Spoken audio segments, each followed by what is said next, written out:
চিনির আকাশছোঁয়া দাম নিয়ন্ত্রণ আনতে কোচবিহার জেলা প্রশাসনের অভিযান। সোমবার রাতে কোচবিহারের ভবানীগঞ্জ বাজারে আচমকা সারপ্রাইজ ভিজিট করেন জেলা শাসক জিতিন যাদব।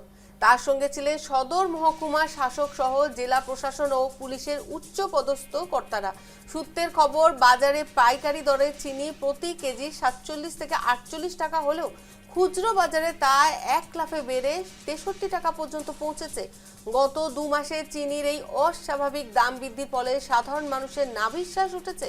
পরিস্থিতি খতিয়ে দেখে জেলা শাসক জিতিন যাদব স্পষ্ট জানান, উৎসবের মরশুমের আগে কেন এভাবে চিনির দাম বাড়ানো হলো তা গুরুত্ব দিয়ে দেখা হচ্ছে।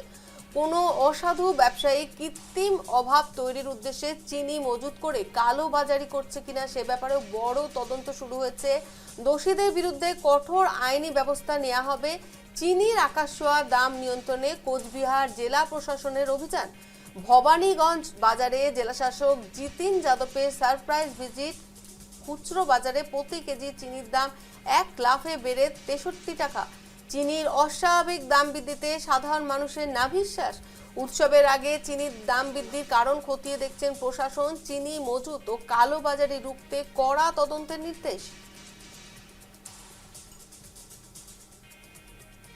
চিনি দাম আছে স্পেশালি, আমি বাকি প্রোডাক্ট দেখলাম, ফলের দাম কম হয়েছে, সবজির দাম আমি দেখেছি, অনেক লোকজন ফিডব্যাক দিল এখনই কি সবজির দামটি 1 মাসে কম হয়েছে।